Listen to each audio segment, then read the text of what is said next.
जे पनि अचिभ गर्नु लाइफमा होइन, यदि तपाईँ हेल्दी हुनु छैन भने त्यसको केही अर्थ रहनेवाला छैन। त्यही भएर एक्सर्साइज गर्नुहोस्। हामीसँग दिनमा 24 घन्टा टाइम हुन्छ। 24 घन्टामा कमसेकम 10 मिनट जति पनि आफ्नो लागि, आफ्नो शरीरको लागि टाइम निकाल्नु। एक्सर्साइजलाई एउटा लाइफस्टाइल बनाउनु। जस्तै बिहानै उठेर ब्रस गर्नुहुन्छ, कसैले आएर तपाईँले ब्रस गर भन्दैन नि त, त्यो त आफ्नो चोइस हो। मलाई सफा दाँत चाहिएछ, मैले ब्रस गर्ने हो भने तपाईँलाई थाहा छ।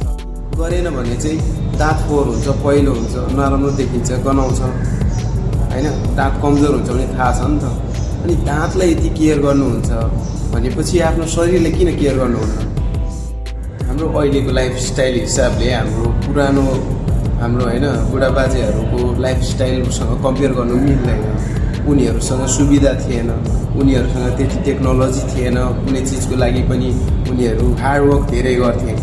अनि त्यही भएर उनीहरूले एक्स्ट्रा टाइम एक्सर्साइजको लागि ननिकाल्दा पनि उनीहरू चाहिँ फिट हुन्थे, हेल्दी हुन्थे, किनकि त्यति मुभमेन्ट हुन्थ्यो बडीको।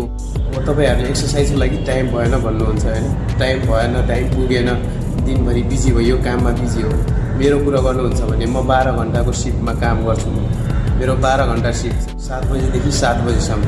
ड्युटीबाट आएपछि एक्सर्साइज गर्छु म 2 घन्टा। मैले 2 घन्टा, तपाईँ पनि 2 घन्टा गर्नु भन्न खोजेँ होइन।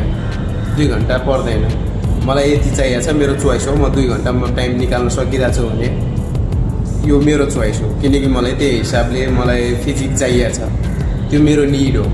तपाईँले पनि 2 घन्टा गर्नुपर्छ भने जरुरी छैन। तपाईँ 24 घन्टामा मात्र 10 मिनट पनि टाइम निकाल्नु, कमसेकम 10 मिनट निकाल्नु आफ्नो शरीरको लागि। 10 मिनटमा के नै हुन्छ भन्नुहुन्छ होइन, 10 मिनटमा धेरै हुन्छ कि। जब 4 साल पहिले मैले एक्सर्साइज गर्न सुरु गरेको थिएँ, मैले 10 मिनटबाट सुरु गरेको हो। रुममा एक्सर्साइजहरू गर्थेँ, युट्युबबाट सिकेर, युट्युबबाट देखेर बुझेर अनि एक्सर्साइजहरू गर्न थालेको। पछि आफै मोटिभेट हुँदै गएँ। जब रिजल्ट देखिन थाल्यो त्यसपछि यो जिम जोइन गरेँ, त्यसपछि जिम गर्न थालेँ। एक्सर्साइज गरेपछि तपाईँ कन्फिडेन्ट फिल गर्नुहुन्छ। एक्सर्साइज गरेपछि तपाईँ फिजिकली मात्र नभएर मेन्टली पनि स्ट्रङ बन्नुहुन्छ।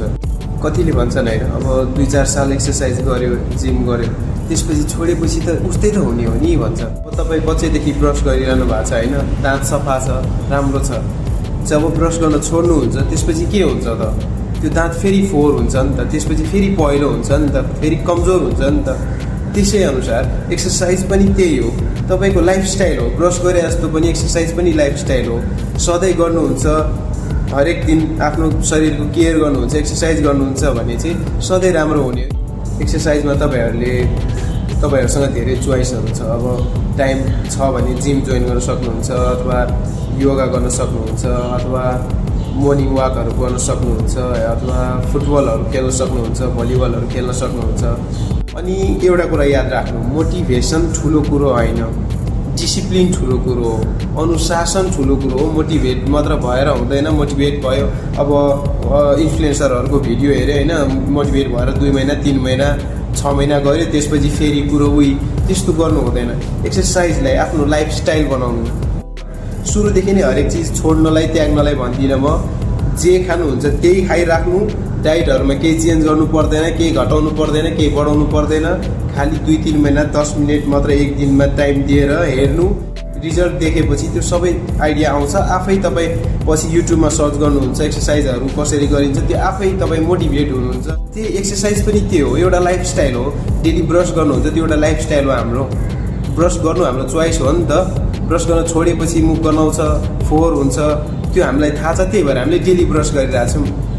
जब दाँतलाई यति केयर गर्नुहुन्छ भनेपछि आफ्नो शरीरलाई किन केयर गर्नुहुन्न के? 10 मिनटमा पनि के एक्सर्साइजहरू गर्न सकिन्छ, म त्यसको भिडियो पोस्ट गर्छु। त्यो भिडियो हेर्नु होला अनि सिक्नु होला।